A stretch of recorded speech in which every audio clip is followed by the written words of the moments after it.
Good morning, ladies and gentlemen. Welcome to NBA Center Court Episode 8. This is your weekly podcast at 11:30 a.m. With me, as always, Chris Berger and Leroy Eve. Yes, sir. What's up? So we're going to start off right into it. I fell asleep around halftime, and I missed the first quarter. But the goddamn Boston Celtics defeated the Golden State Warriors last night, snapping their home winning streak. And I watched the highlights this morning. I got to watch the game still. Luckily, I have League Pass, so watching games is not an issue for me. But, I'm a little speechless. I mean, you think with the run that they were on, with winning all 50-something home games in a row, they're coming in, they're really fighting for the record. It wasn't like there was a 3-point game, something like that. It wasn't huge. Mm-hmm. It was a close game. It wasn't a huge margin. So I mean, there's not too much to be concerned about, but it's just surprising to say the least. I mean, the third quarter stats. Isaiah Thomas had 18 in the third, and Stephen Curry had 21. And I saw the clips of the third quarter. That was a battle. And I mean, there was no Jay Crowder for Boston. I don't think Iggy's back yet. Mm-hmm. To my knowledge. Too busy playing pranks on Azili. That was hilarious. That was a really good prank. Our friend Tim Lieber, he tags me in all this stuff on Facebook. And 8 out of 10 times what Tim tags me in is complete garbage, and I can't stand it. Last night, he tagged me that the other night. And that was perfect. I had no issue with that at all. Festus and Iggy didn't play. And someone else that I don't know. Festus hasn't played most of this year, though. He's been hurt a lot. Yeah. And it was 109, 106. I hate when I say scores wrong. I mean, the interesting thing is to see what happens to the Celtics in their next game, because everybody that's beaten the Warriors so far this year has lost their next game.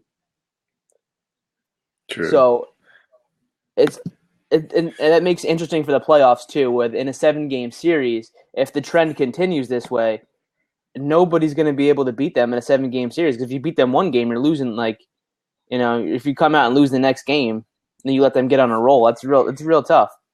What I think too is, I'm kind of going back to the Celtics right now, but this was a big win for the Celtics.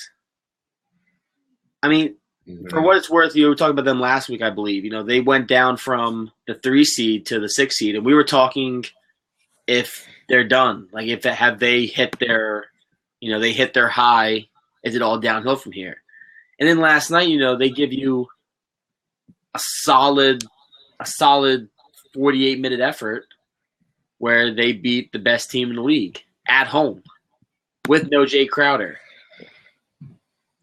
And it makes me think that, in the East where, LeBron and the Cavs lose to the Nets, the Celtics really could, I don't think they can beat the Cavs in a 7-game series, but they can beat a team like Toronto in 7 games. They can beat a team Definitely Toronto. Right. They can beat a team like Miami, I think, in 7 games because they played team defense. I mean, there's one thing. I mean, this Warriors are definitely on a complete another level than the Celtics. Don't get me wrong. But the way the Warriors plays right into the hand of the Celtics. The Celtics are another team that plays super small, super fast, a complete team game, and they play the same style of basketball. So that fits right into them. So that's why you can see that matchup. In a 7-game series, I mean, the Warriors are going to dust them. But for one game like that, when you're giving them their best shot, they play the same style. They're used to playing that type of basketball. So, it's I was surprised, but at the same time, I wasn't surprised because we know how they can play, and they've beaten some pretty good teams this year. So, I mean, I didn't pick them to win, but still, I was surprised but not surprised at the same time, if you know what I'm saying. Yeah, I mean, this is what happens in an 82-game season. I mean, it's a long season, and any given night, anybody can go out and beat anybody. I mean, the Lakers beat the Warriors. Oh, yeah. Let's put it that way. But you just think with a team that's been this hot all year round, and they're chasing that record, and now they can't lose another game. They can only afford to lose one more game if they want to break the record. That, especially at home, it's kind of a letdown for them. I completely forgot that the Lakers beat the Warriors. The Sixers almost beat the Warriors too, The Nets brought an OT. and the Timberwolves too. And that's the problem with being, at the top of the food chain. Everybody's coming out and gunning, giving you their best shot. If somebody's feeling 80%, 90%, they're playing. They ain't taking the night off. They're not going to rest against you. Yeah. You're getting everybody's best shot every night out. And if you're having a little bit of an off night, that could be the difference. Yeah. And I think, for the Warriors, this doesn't mean anything to me for them. I mean, they lost another game, so they still have less than 10 losses on the season. They're still going to beat the Bulls' record. I think the record's already broken at this point. Who do they have left? They can only afford to lose one more game if they want to beat the record. Right. Yeah. But if they lose two, they tie. I do think now the Spurs. I don't think the Spurs care. They're not going to. The home game. I think they might care. Was Pop was going to rest all his players going those last two Warriors games and get them ready for the playoffs.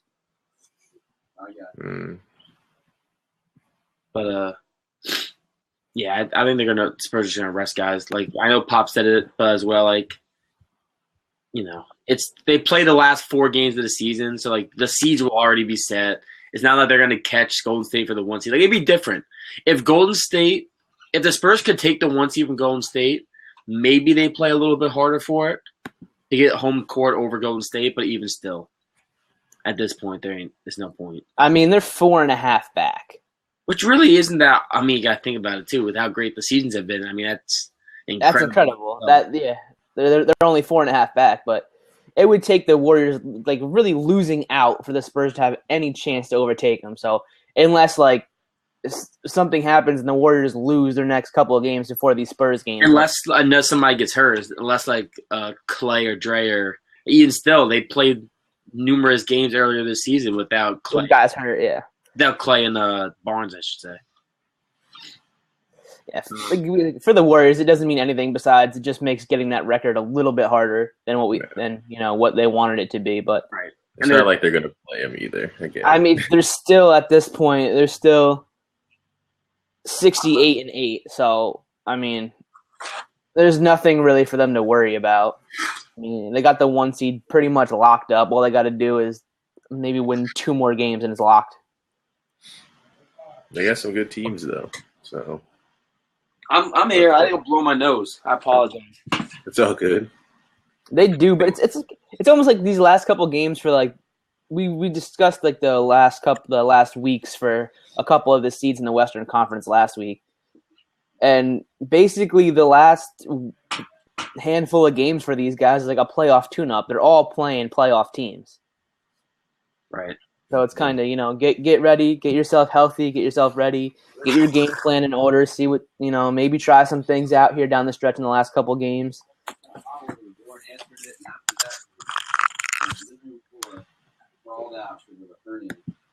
You hear that? Who do they have next? They're playing the Trailblazers today, I think, or tomorrow.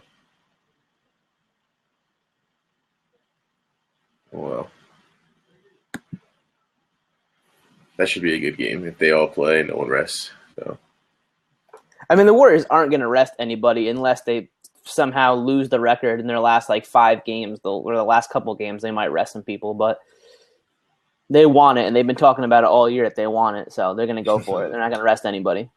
Yeah, well, I think we're at that point to see.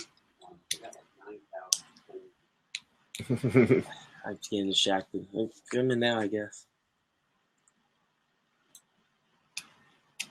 Thoughtful Waldron, always doing stuff. Oh, thank you.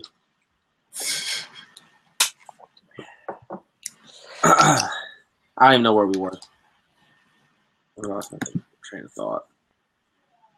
Warriors. Down the stretch. They're fine. We're moving. They're fine. We're moving on. Tired of talking about these niggas. Well, I mean, the interesting thing is to see how the Celtics react to their next game. Right. Who do they play? Let's see. I don't even think that really. It's just anybody who beats, the Warriors goes out and loses their next game. I mean, the Spurs were up 23. The Spurs were up They play the Lakers next. They play the Lakers. Then the Pelicans. I mean, they're feeling nice right now. It's a good game. It's a good game to test the trend because even the Lakers playing close. I mean, it's kind of a surprise. Best player on the Pelicans right now is Kendrick Perkins. Stop. Is my boy Drew? Is my boy Drew injured still? No, Drew is nice. He's out for the season again. Oh, geez. Again? Oh my god! All right, wait a minute. Let me tell you. Like, this is kind of off topic, but it's not off topic at the same time. Let me tell you the players for the Pelicans that are out for the season right now. Wait till you hear all these guys. It's insane. Drew Holiday. Drew Holiday's wife is nice. Sorry about that. So we have Norris Cole out for the season.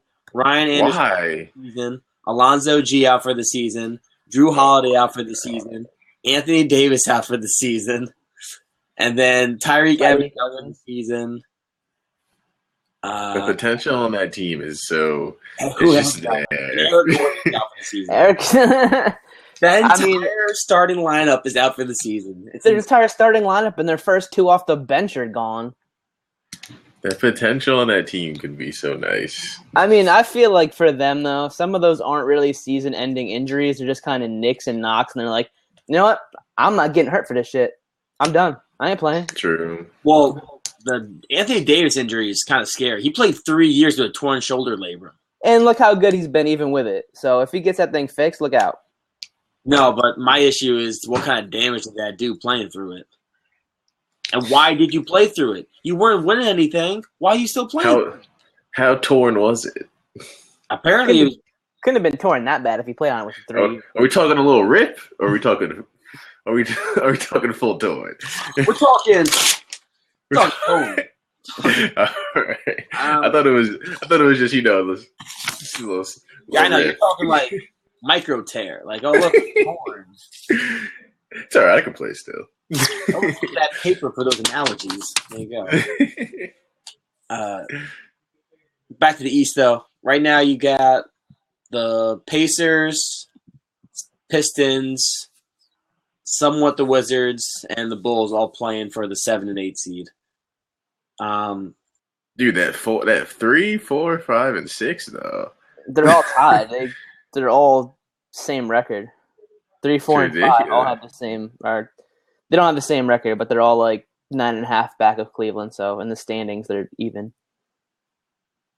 I think the Pacers will hold it out. To be honestly, honest. I don't want them to. I can't stand them. Would you want the Bulls in there? I can't stand them either. Right, the way they're playing. I'd rather see somehow John Wall and the Wizards make a run and make. But we talked about this. And actually, want them to make a run. Honestly, let the Bulls make the playoffs. Let LeBron smoke them out of the playoffs in the first round. There's rumor that they might trade Jimmy Butler. So hey, but to the Magic. No, that was one team that's interested in it. Do you know how many teams would be interested? Anybody would be interested in Jimmy Butler. Hell yeah. I've been saying he needs to be on a better team. The way his offense has come around in the last 2 years, besides Kawhi Leonard, he might be the best two-way player in the league. Can we talk about where he would fit right now? Paul George as if he's not still a great two-way player. He is, but we're not talking about him. He's irrelevant. He's not going to be traded. Nobody knows that. Is a better two-way player than Jimmy Butler? Do not say he's not. Nobody talks about Paul George's defense, though. Yes. But whose defense is better, Paul George or Jimmy Butler's? Paul George is a lockdown defender. But so is Jimmy Butler. Maybe better. We're talking about two-way player, a better two-way. All right. We're talking about two-way player that Paul George is better than Jimmy Butler. But, like, if I had a choice to pick who's on my team, I don't know. I love them both. Paul George has the best year ever, statistical-wise. And Jimmy he's the face of the Pacers, and Jimmy Butler's the face of the Bulls right now. Which, for both of them, team up. Yo. But where would he fit, though? Like, legit. Talking about that. I think he'd fit anywhere. And don't care. But, like, makes sense-wise. You guys see the comments? Sorry. Yeah. You want anybody that needs a shooting guard, or he could even play a little small forward. Anybody that needs like a starting upper. No. I'm trying to think. I mean, any team would be like lucky to have him. So I don't think any team would. I want to say Knicks, but you know our team. I think the one thing that helped Jimmy Butler's offense the last couple of years though is he wasn't the focal point. Right now, if he gets traded to a team like the Knicks or a lower team, he's going to be the focal point of that offense. I don't know if he can carry a team being the focal point of an offense. True. No, I feel you on that.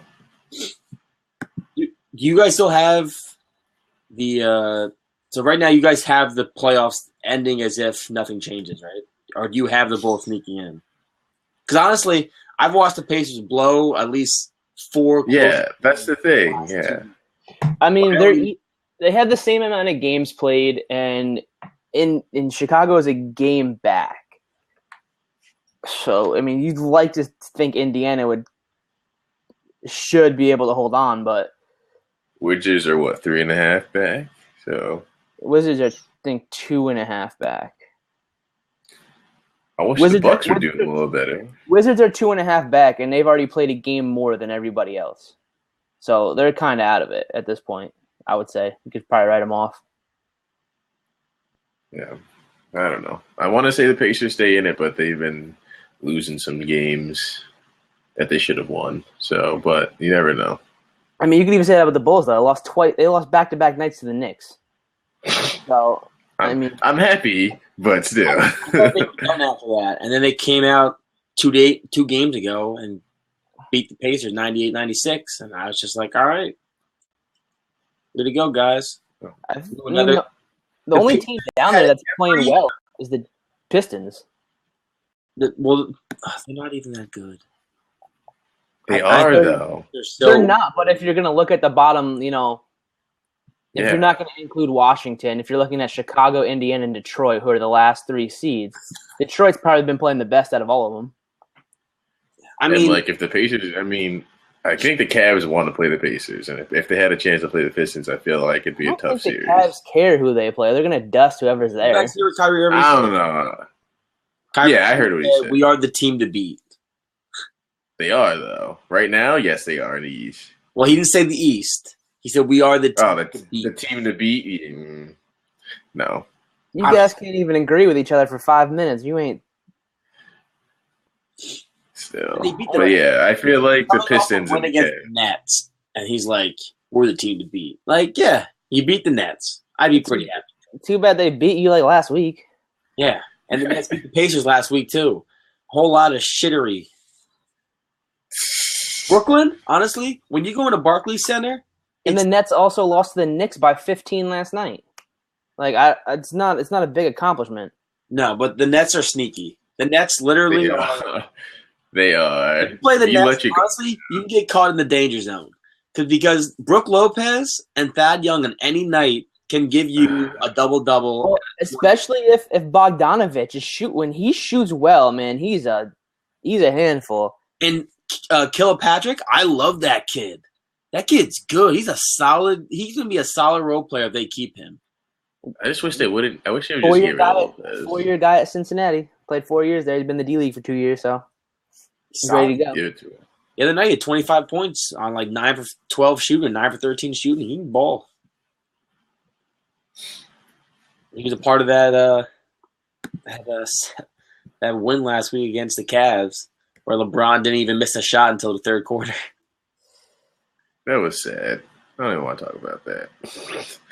I mean, it's literally like the bottom of the East after Toronto and Cleveland. It's so condensed for like who's because you're looking Miami, Charlotte, and Atlanta are all in the standings tied. Then you got Boston is a half a game back of them. So you got 4 teams that are almost identical.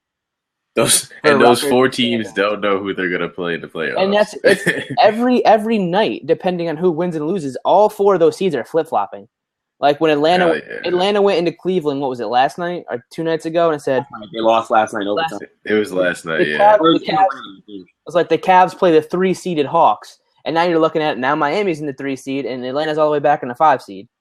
So like 3, 4, 5, and 6 is going to be a tight race coming down to see where those guys land. And what I was going to say, I have an article coming out for OTG Basketball Off the Glass on the Pacers. If they were to win out, mathematically, possibly still, if they were to win out and teams were to lose in certain games and yada yada yada, they could arguably end up as a 3 seed because of how it is. If they won out, they'd be a 3 seed. Yeah, they're only. I mean, it's not only because the season's almost over, but they're only 5 games back of the 3 seed.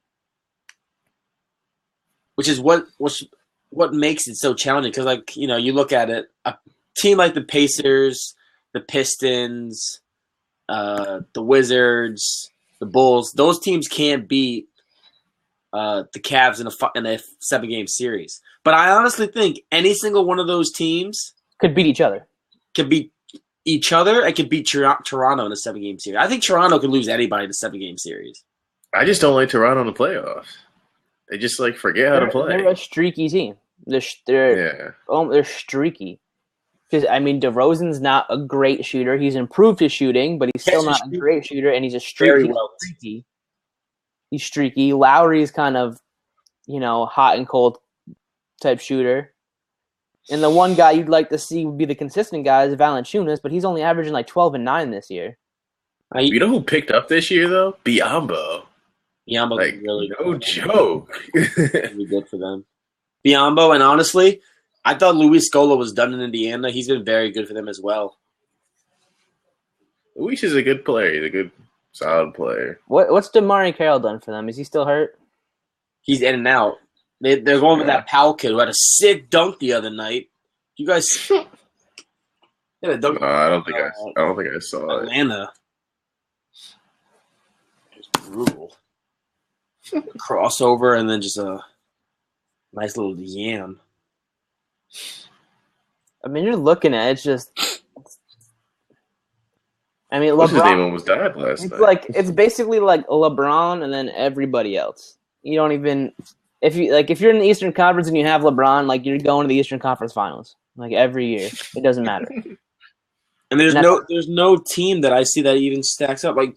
Honestly, when he was in Miami, those Pacers team, that Pacers team, I feel like the consensus around the league was, all right, it's going to be Pacers, Bulls, and Heat as your top 3, and more than likely you're going to see it either be, Heat Pacers or Heat Bulls in the conference finals. This year, I have no idea who's going to be in the conference finals for the East.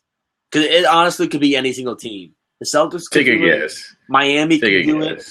What? Take a guess right now. Who's going to make it? Yeah, besides the Cavs.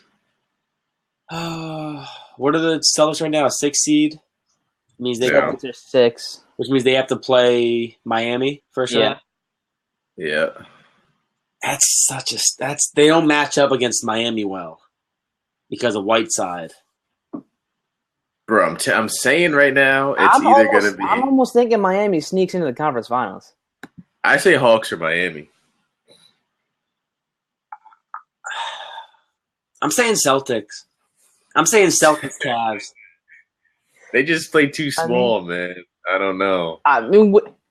If they beating the Cavs though. If the Heat had Bosch back, I would almost put it as a lock in conference finals right now. But they are good with Joe Johnson too. Dragic has played very well for them down the stretch since the All-Star break. Wade's having a much better, much healthier year than we've seen in a couple years. Whiteside coming off the bench has been huge. That team is kind of scary. They're scary. But then you see him go out. And they beat the Cavs too. But then you see him go out against the Spurs and they get dusted by 30 points. Thank you. That's exactly what I was leading into. They were mopping the floor with teams in the East for a solid 2 weeks. And then we say, oh, Spurs, this is going to be a big game.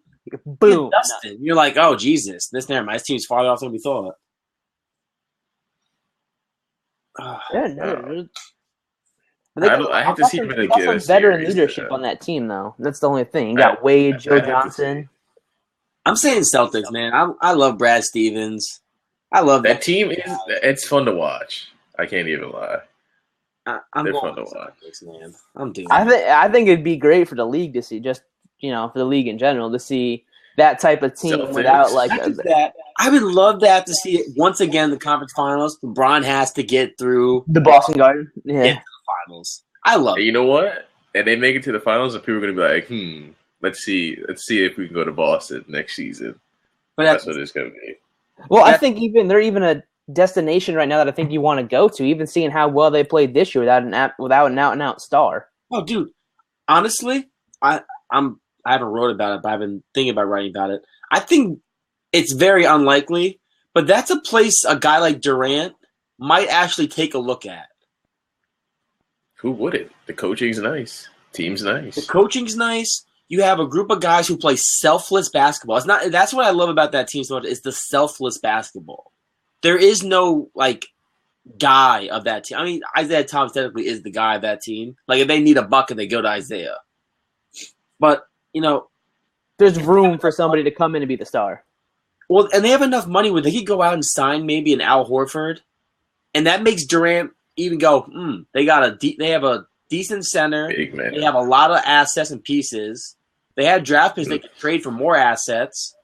And Durant might go, maybe I'll sign with Boston for a couple years, see how it goes. I think if you on paper, if he was to sign there, and things in Cleveland stayed the same, and they didn't make any moves, and LeBron was still there, it'd be Durant and LeBron in the conference finals. You wouldn't even have to play the season. It would just be like that. Just don't. It doesn't even matter. 100%, dude. And there's gonna be some good free agents next year besides Durant, good people. Because they all structured their contracts to be free agents this year because they knew the salary cap was going to go up. Hell yeah! Isn't Batum gonna be a free agent next year too? So yeah, but he's not going anywhere. You don't think so? From what I've heard, is that Charlotte team's having a lot of fun together right now. The way that team's playing right now. I mean, even look at. I mean, we're not even talking about them, but right now they're the 4 seed. They were. Steve Clifford was the coach of the month. They went 13-3 this month. I don't think we've really talked about them at all. To be honest, they're surprising me too. They're sneaky. They're quiet. You've liked them for a year and a half. Who? You. I know. And I do love Kemba, though. I started getting a little bit hyped on the Hornets. They disappoint me. So I'm just not saying anything. I'm letting them play. I'm letting Kemba be cardiacking. I'm letting pull strings. It's a solid. You love Kemba. They're almost very similar to the Celtics. I mean, they play a little bigger, but they're kind of they got a lot of really nice pieces. There's not that guy. I mean, you could say Al Jefferson, but Al Jefferson's kind of old. He's a little over the hill now, and he's always hurt. So you're looking at, there's a lot of good pieces there, and if Gilchrist can stay healthy, they need him though. Frank the Tank has been huge. That was a great draft. Jeremy Lin has revived his career. Revived until next year. Great. Jeremy Lamb, he's been decent. Coming off that second unit. And Marvin was Williams, good on the Thunder. He's pretty damn good, actually. I know he was a bust for how he was drafted, but he's a pretty decent power forward. He's made himself into a good player. Yeah, he's made do with what he's had. He's one of those guys that he's been in the league so long now. He kind of knows the ins and outs of the league, knows how to use his body, his size, and how to get. He's one of those he's almost like an old wily veteran at this point. How long he's been in the league, he's just no one looks at him like a first overall draft pick anymore. No one even What year was that? I don't even know. He played 1 year at North Carolina, and then he went to the draft. I don't ever remember. Oh, who was number 2? Oh, I mean, he was picked number 2. He was number 2. I don't remember who was number 1 in that draft. It was the 2005 draft. Oh my god. Is that the LeBron draft? No, that was what 2000. Oh, what year was that? Andrew Bogut was the first pick. Oh, okay. Oh, okay. Remember when he was on the Bucks? Oh my god. Nobody thinks of him as a number 1 overall pick either. That team was terrible. This was Chris Paul's draft. Chris Paul went 4th. Darren Williams went 3rd. Raymond Felton went 5th. Andrew Bynum went 10th. He can still play too, man. Raymond. Danny Granger got drafted that year to the Pacers in the 17th pick. Yo, he's an announcer now. Who is? Danny. From who? NBA TV. Really? Yeah. I guess what? I know he retired. His career. Remember when he was nice? So fast. He was leading the Remember, league he was scoring that one so year, and then just like nice. got Remember one he was injury. shut- He was never the same. He was shutting down LeBron. No, I know. He was getting in fights with LeBron. He sprained his ankle in the playoffs against Miami, and then every injury, like it just like kept piling. Like he came back from that injury, he was like, "Oh no, now you got calf injury." I was just like, "What the hell happened to you?" Calf injury, then a knee injury, and then I'm just not feeling like playing And today. you went to the Clippers, and you were like, "Ooh, he's gonna be decent on that team." Never played. No, and he went to no one Miami. said You were that. like, "Oh, he could be decent in Miami." Then nope. Yeah, he's an announcer now. Like, I don't know if he's a core announcer, but I've seen him do it a couple times. Yeah, I don't think he did because there's nothing about it like here.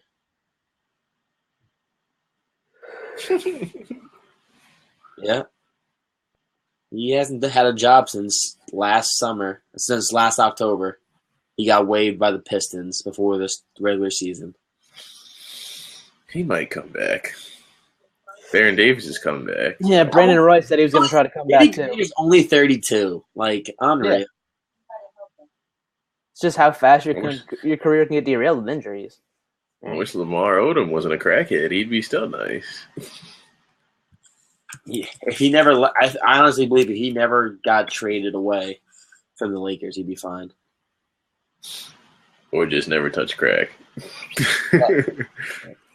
I mean, getting traded from LA probably helped him get into crack, but I mean, everyone touches crack eventually, I guess. I don't think that's true. I mean, Corey touched crack yesterday. I was there with him. Let's jump back to the top of the Eastern Conference, the Cleveland Cavaliers, the turmoil that is, or whatever that shit show is, the danger zone of being in Cleveland. I just want to stop. I just want to stop talking about him. Like, just leave it alone and let's see what happens. That's all we can do. For real. I mean, that's all we can do. Every team has issues. Just because it's Cleveland and LeBron, let's make it an issue, a huge issue. I mean, we're not talking about their issues. We're talking about the team itself. Is this team LeBron? I mean, again, last night, LeBron had 29 points, rebounds, 9 assists. He passed somebody else. He passed Oscar Robertson on the all-time scoring list, and now he's 11th, which is the second grade he's passed in 2 games or 3 games. 2. Yeah, he passed Dominique the game before that. Yeah. And now he passed Oscar Robertson again, like tonight or last night. I got to tell you, if LeBron James played as hard as he does right before playoffs and in playoffs all the time, he'd be way up higher on most of these lists. Because he doesn't want to score. He's not a scorer. That's the craziest thing about it. I'm not talking about the scoring. I'm talking about the impact he has on a game. Like, for example, since middle of March, you've seen the switch. Like, you see the effort, like that fire in his eyes. Against the Nets, he starts off like 10 for 10. You see that the playoff LeBron, the LeBron last playoffs, that averaged a triple-double throughout almost the entire playoffs, which was one of the best player runs I've seen since I've been alive in the playoffs. With so little and so much adversity on that team through injuries, that he kept putting up the numbers he did and played the amount of minutes he did with relatively no help at all for the 5th straight year to a finals run. And what I'm saying is, can he do that again? Because the thing is, he has to do that again for the most part. Even if they're healthy enough, that team isn't good enough or cohesive enough to not have a LeBron power them to the finals.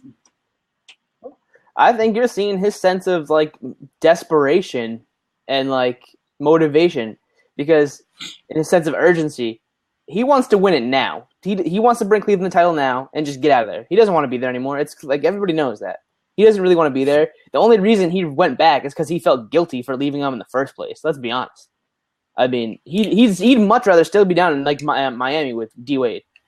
I mean, he'd much rather be somewhere else. And I think you're seeing his sense of urgency now. Like, he really needs this one because he can't leave Cleveland until he gets one. So if he's stuck there for the rest of his career, just because he's just trying to get him a title, like you said it before, that last year's loss in the finals really hurt for him because he just wanted to go get that quick one and then be gone.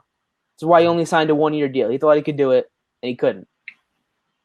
Yeah, he wasn't prepared to play that Warriors team. Actually, no. And honestly, I said it before. He had that win. If he won that, if they were healthy, getting caught on my words. If they were healthy, they won that series. They win that series 9 out of 10 times if they're healthy. Like that's not even like if they're healthy. Like Kevin Love is one thing. They won 2 series without him. If Kyrie doesn't get hurt, like they win. I think they win that series because they played. Kyrie had him on lockdown at that first game. Those first he played 2 games and got hurt in overtime in the second game. Yeah, something like that. He had him locked down. Off that chase down blocks and shit. That freak knee bump that broke his kneecap. Like it looked like nothing, and it was such a serious injury. And like right now, we know they're not cohesive. They have chemistry issues in the locker room, on the court. Like we know that, but at the same time, I think everybody on that team needs to realize we're the number 1 seed in the East. We have LeBron James. We have all these pieces here. We all just need to like suck it up and sacrifice for the good of the team for these next 2 months, and we may win a title. It's not a guarantee, but if they could all just every athlete, like when you form a team like this and when you're on a team, you have to make sacrifices for the good of the team.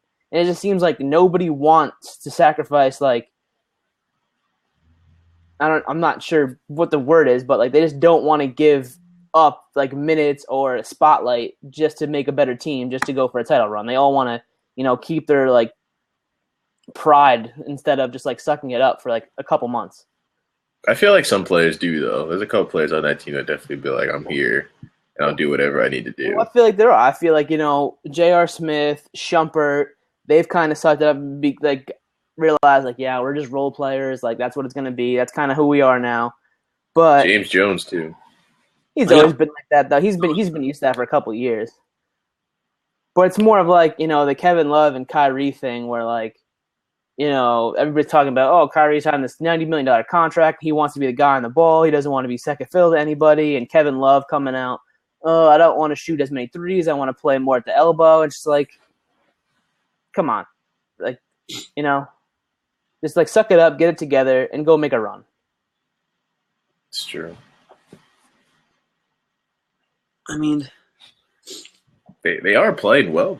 Like they lost a couple of games, but they're all like the last couple they've been playing. That's also because LeBron, like Corey said, LeBron has flipped the switch. He's putting the team on his back and saying, "Let's go. We're doing this. Let's go right now." I was seeing some highlights. Kevin Love has been doing some stuff. I'm like, Kevin, where's this coming from? It's like I haven't seen this in a while. He's too streaky now. Kevin Love's too streaky for me. I've said I'm gonna say this on every single podcast until I guess forever. That Kevin Love trade was the worst decision LeBron made. He should have kept Andrew Wiggins and Wiggins and Kyrie. They could have ran teams off court. My dad. Actually, I'm not even gonna lie. My dad instilled that thought into my head, and I haven't agreed to anything more than that. My dad. That would have been crazy. Because you just didn't know. What? You just didn't know what was going to happen. Yeah, but the quickness with this small ball era, that would have worked out so perfectly. Because you would have had length in Wiggins, length in LeBron. Oh, that team would have been sick. I'm telling you, that would have been nice. Think of how good that Miami team was those first 2 years, like causing turnovers and getting out in transition. If they kept Wiggins, this team would be even more ridiculous than that, like in the open court and causing turnovers and defense and like. Imagine how much of a matchup nightmare. They're a matchup. It was so crazy, that Miami team. Oh my goodness! And, I think we all agree that they're getting to the conference finals. They're probably going to win the Eastern Conference and get to the finals. Yeah, I was about to address the comment. We're not saying they're not making the finals. And I'm not saying this team is worse. This team is better than the team we had last year because they're healthier. But this team also has a lot more in that one Cavs team he took in like 07 or whatever it was. Yeah, they had nothing. They had Mo Williams. But the only thing is those players knew their role though. That's the only difference I'm seeing is that those guys, because it was LeBron or bust, knew their role. They knew he was the key guy. They knew that they just had to play their role.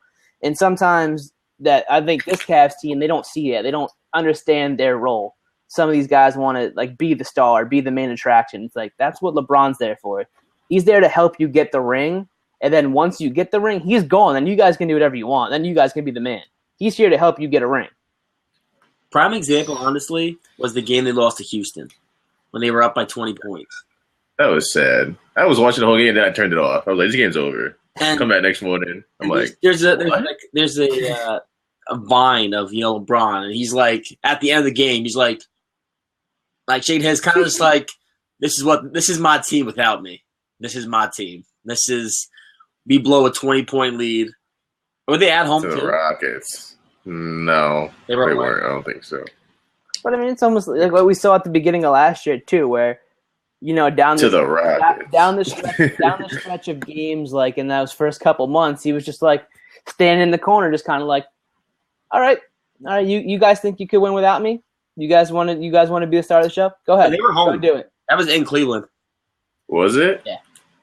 Against the 9-seed Rockets. It's almost like it's almost like sometimes he tries to give them like tough love, but it's like arrogant tough love, where like he'll be like, all right, you want the ball at the clutch time? You want to go make plays on the stretch? Go ahead. I'm just gonna stand here. I'll just stand here. It's fine. Go do it. And they lose. And he's like, see, told you. That's what it is. And he did we talk about what happened last night though? He did it a lot last year too. Why did T give it to Al Horford to shoot the three? Did anyone see that? Horford can shoot threes. Yeah, but still, like last game, like possession, and there was still time left. It might have been one of those plays where T channeled his like inner like unselfish point guard and was like, "Hey, the best move for the team would probably for me to give up the ball and like run the actual play and get a guy an open shot." I mean, let's be honest. Before Bosh was a solid 3-point shooter, LeBron was still giving him kickouts at the 3-point line, even before he was a solid 3-point shooter.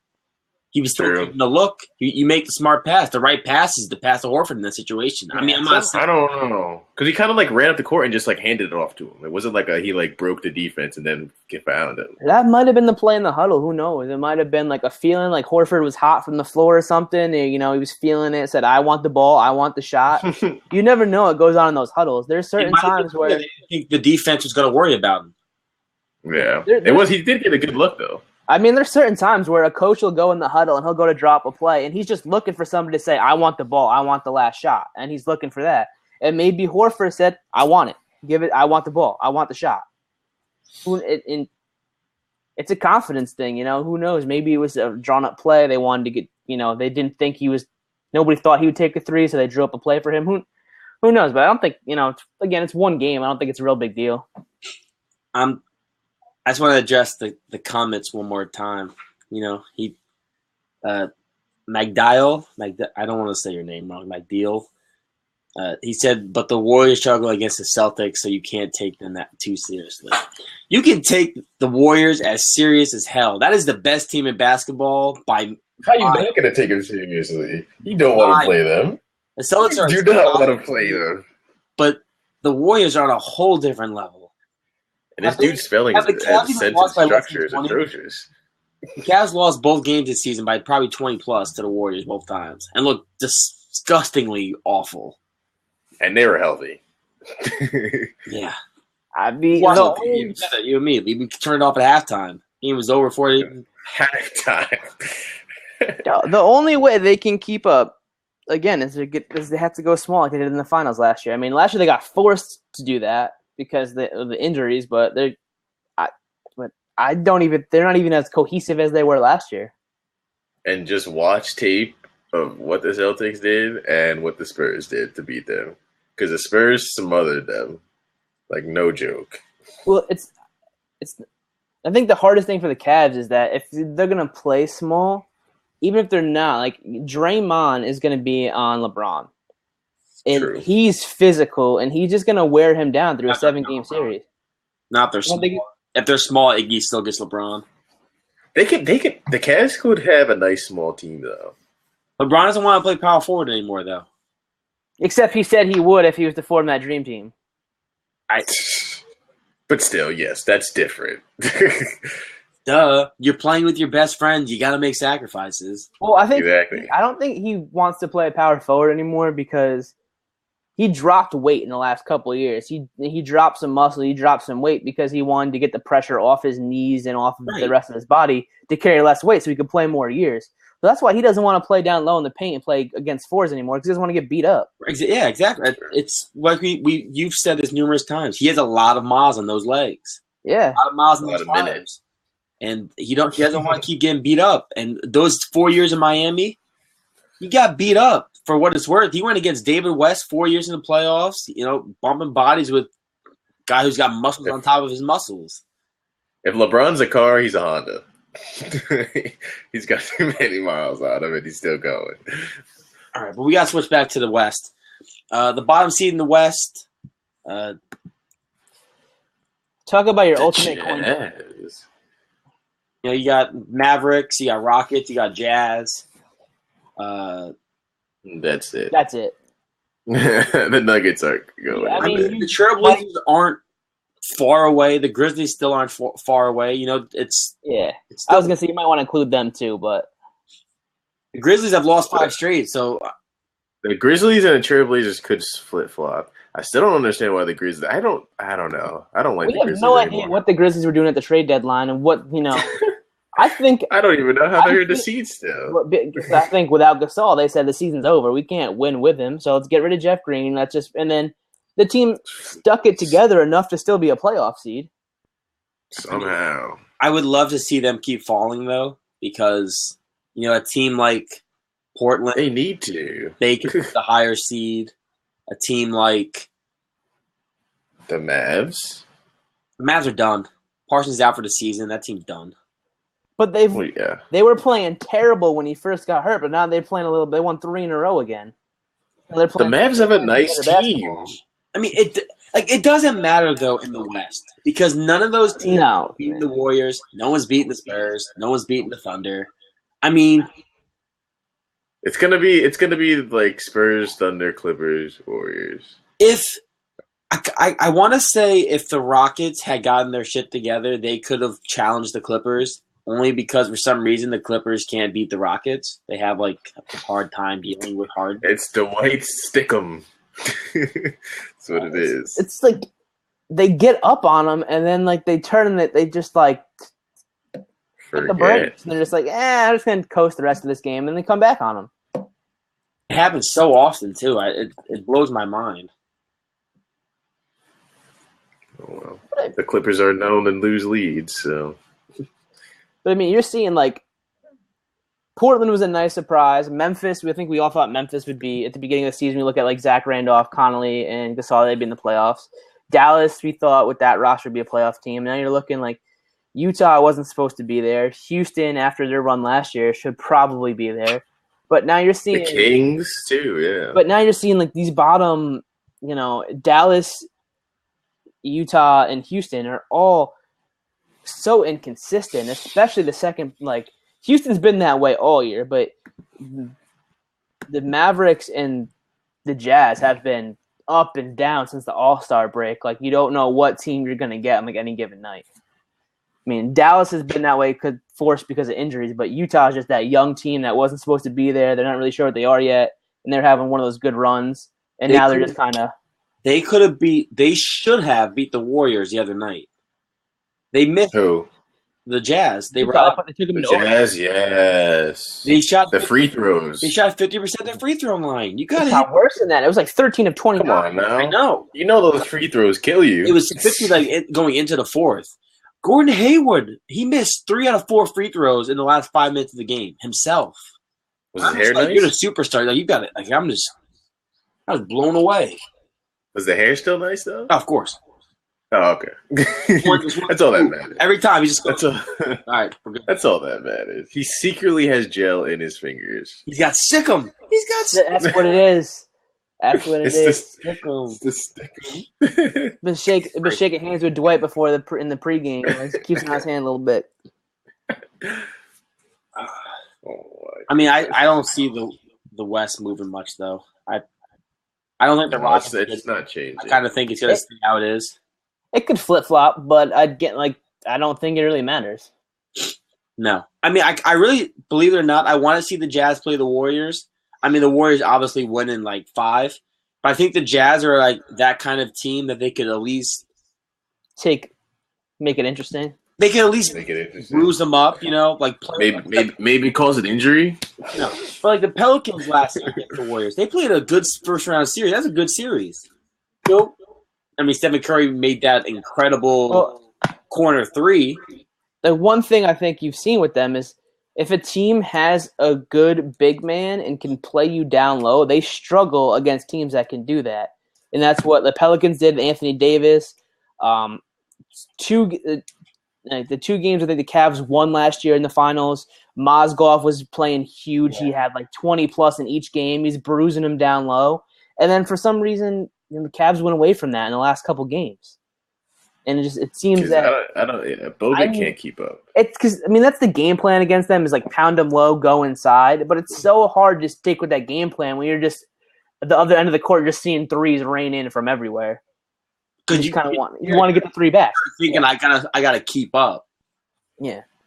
Yeah, they can live with the 2, but you can't. You gotta do something about the 3. Right. I mean, the only hope any of those teams really have is to try to sneak into that 5 seed and maybe you beat the Clippers. And maybe. I mean, Portland could beat the Clippers. I mean, I don't have any faith in the Clippers. I don't know. No, I don't either. not after last year. No. Well, especially they've been playing pretty well without Blake, and now he's coming back, and it's like, how many minutes is he going to play? You're really going to try to throw him in there, like when you're making a playoff run? There's a lot of unknowns with that lineup and what they're going to do when he comes back, and if he's going to be healthy when he comes back. I got to be honest, when they were up 3-1 on the Rockets, I kind of thought that Clippers team could be a finals team. I had thoughts that they could beat the Warriors last year, and now, I mean, this year, obviously not. But I liked how they matched up on paper last year. They play fast. Blake can keep up with Draymond. They don't really have an answer for DeAndre. They've been coming the last couple of years, and it's like, everybody's been expecting them to be a conference finals, maybe that team is too nice. Finals, and they let you down every year in one of the first or second rounds. A team has a starting 5, and then their bench is another starting 5. It could be on a different team. They're a solid group. They are. It's not. I don't think it's the coaching. So, I mean, Doc the GM has made some questionable moves. I mean, I like the move for Jeff Green. That was a good pick. We all thought it was a good move. It doesn't seem to really be helping it that much, but. No. But again, like we said, the West is kind of a lost cause unless you're one of the top 3 seeds. So any move you make really is not going to help you that much unless you catch a miracle. Guys, do you have any games you're looking out for tonight? Any games in general? I'm just interested to see if Pop really is going to rest those guys, or because I think those are interesting matchups down the stretch right there. Those 2 Spurs-Warriors matchups, if the Spurs play their people. We have a couple good games on tonight. We got Toronto and San Antonio. That's an interesting game. And then at 10 you have Miami and Portland, which is another interesting game, I think. I want to see the Warriors in Portland play again, which they will. So I want to see that. And tomorrow afternoon, I know it's maybe under the radar, but Cleveland plays Charlotte. And I'm kind of interested to see how Charlotte does against the Cavs. Is that on TV or is that going to be? It's on League Pass. Oh. The only game that should be a good game tomorrow is the Rockets and Thunder 3:30 on ABC. And then tomorrow. Is there any on tonight, like TV wise? Tonight, no. Tonight you have Bulls Pistons. Which is good for the Eastern Conference race, but I don't think anybody wants to actually watch that game. No. Oh, the sniffles are so bad. I can't wait to get rid of this cold now. Pacers Knicks Sunday night. Whoa. Oh, good. We get to watch them lose again, and for not even asking for a draft pick. Such a wonderful thing. Exactly. You see the chat? Yeah. Dude, the sentence structure and use of words is He just can't terrible. even spell. There's no E in white, and you're using U, like just a plain U. He goes, You are wit ass motherfucker. That's what he says. he goes, let me join, please. Please let me join. But then he doesn't even ask me to join either, so I feel like that's racist. He goes, "Ass motherfucker, fuck off all." That's rude. That's just rude. I mean, but we're gonna let you in too. you got the Final Four games on tonight, so Your language is offensive. I know. This Oh, chat escalated quickly. oh my god, I forgot about tonight. Final Four games, baby. Hughes. My heart says Cuse, but my brain tells me they're gonna get wiped off the floor. Oh, of course. I mean, I'm rooting for Cuse. I don't care. I'm giving Cuse the. I'm wearing. Isn't there a dude from? Apparently, there's a dude from Pine Plains on that team. Yeah, Tyler Lydon. Nice. He starts. Block shots and shoots threes. You made That's a the nigga. last game with no shoe on. What else do you want from the guy? And then the other game, you got Villanova and Oklahoma. You got like the Villanova, you got the whole team game, and then you got Buddy Hield. I love what he Yo, said after the last game. He goes, I saw Kobe, had to give him a show. I went, thank you. Thank you. Is this weather? I think this weather's getting. That game wasn't even close. I was watching that, man. That game was over within the first 10 minutes. Oklahoma came out. Buddy Hield came out firing threes. He was like 4 of 4 in the first 5 minutes of the game. They were up 12 in 7 minutes into the game. So I got right now I'm going Cuse and Oklahoma in the finals. Going UNC in Oklahoma. You're right. Burger. Same. All right. Well, that wraps up this episode of Center Court, episode 8. Episode 8. I mean, it's only right up there in the left-hand corner, like right next to your face. No, but it's really I was gonna say 7. something else, but I kind of thought I had to sneeze, so I had to kind of pause. We will be back next week at 11:30 a.m. as always. Burger, Wit, motherfucker. Leroy, fellas, thank you. Always a pleasure. I'll try to stay white. You wit. That privilege.